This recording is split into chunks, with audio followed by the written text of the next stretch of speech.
नमस्कार दोस्तों, एक बार फिर हमारे YouTube चैनल में आप लोगों का हार्दिक स्वागत है। लेटेस्ट अपडेट निकल कर आई है कि कर्मचारियों के लिए आ गई है बड़ी खुशखबरी। 2016 से पहले के इन पेंशनधारकों की बढ़ेगी पेंशन में संशोधन के आदेश हो गए हैं जारी।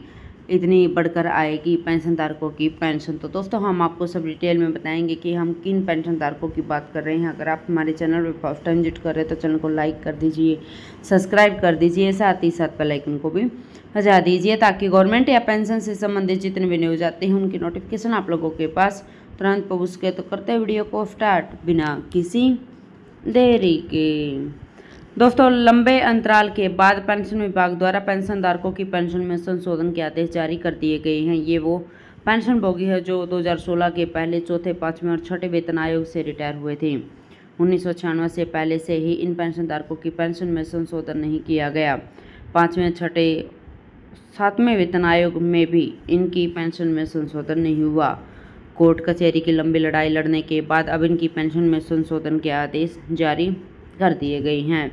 पेंशन विभाग ने दिनांक 19 नवंबर 1997 के सर्कुलर के अनुसार पूर्व संशोधित पेंशन, कुटुंब पेंशन, महंगाई राहत, अंतरिम राहत, फिटमेंट लाभ को समेकित करते हुए 1996 से पेंशन के पेंशनभोगियों की पेंशन, कुटुंब पेंशन को दिनांक 1 जनवरी 1996 से संशोधित करने के आदेश जारी कर दिए गए हैं। इसके बाद से 10 फरवरी 1998 के सर्कुलर के अनुसार 1 जनवरी 1996 तक वेतन का नोशनल आधार पर निर्धारित करते हुए 1996 से पूर्व के पेंशनभोगियों की पेंशन, कुटुंब पेंशन को संशोधित करने के अनुदेश जारी किए गए हैं। तत्पश्चात दिनांक 17 दिसंबर 1998 को एक आदेश जारी किया गया जिसके द्वारा पेंशनभोगियों की संशोधित पेंशन को सेवानिवृत्ति या मृत्यु के समय पेंशनभोगी द्वारा आधारित वेतनमान के अनुरूप दिनांक 1 जनवरी 1996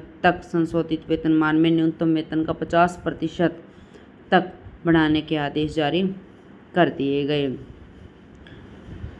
आगे प्रावधान किया गया कि पेंशन या कुटुंब पेंशन का नियतन इस प्रावधान के अधीन होगा कि संशोधित पेंशन किसी भी स्थिति में पेंशनभोगी के सेवानिवृत्त होने से पूर्व संशोधित वेतनमान के अनुरूप वेतन बैंड जमा रोड वेतन में न्यूनतम वेतन के 50% से कम नहीं होगी।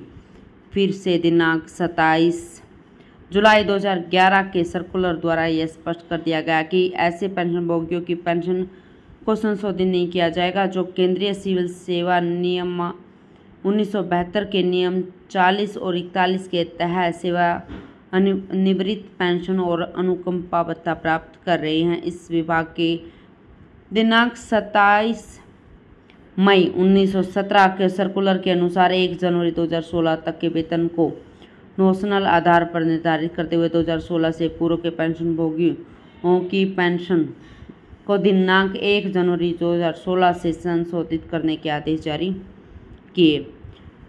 सेवा से निवृत्त या फिर हटाए जाने के पश्चात अनिवार्य सेवानिवृत्ति पेंशन या अनुकंपा भत्ता राहित करने वाले पेंशनभोगियों की पेंशन 5वें, छठे और 7वें वेतन आयोग में भी संशोधित नहीं की गई तो ऐसे में पेंशनभोगी ने कोर्ट का सहारा लिया और कोर्ट में जीत गई। कोर्ट में जीतने के बाद अदालती फैसलों के आधार पर व्यय विभाग से परामर्श करते हुए पुनर्विचार किया गया। अब यह निर्णय लिया गया है कि 5वें केंद्रीय वेतन आयोग, छठे वेतन आयोग, 7वें वेतन आयोग के द्वारा जो फायदा नॉर्मल सेवानिवृत्त पेंशनभोगियों को दिया जाता है वही फायदा इन पेंशनभोगियों को भी दिया जाएगा। इस प्रकार 5वें, छठे और 7वें वेतन आयोग के सभी निहित प्रावधान ऐसे पेंशनभोगियों की पेंशन, कुटुंब पेंशन के संशोधन के लिए लागू होगी जो अनिवार्य सेवानिवृत्ति पेंशन या अनुकंपा भत्ता आहरित कर रहे हैं। 2096 से पूर्व, 2006 से पूर्व, 2016 से पूर्व के पेंशनभोगियों की पेंशन में संशोधन करने के लिए जारी आदेशों का अनुसरण करते हुए ऐसे पेंशनभोगी, कुटुंब पेंशनभोगियों की पेंशन दिनांक 1 जनवरी 1996, 1 जनवरी 2006, 1 जनवरी 2016 से संशोधित की जाएगी। तो दोस्तों आज के लिए इतना ही, मिलते हैं नेक्स्ट वीडियो में। तब तक के लिए जय हिंद, जय भारत।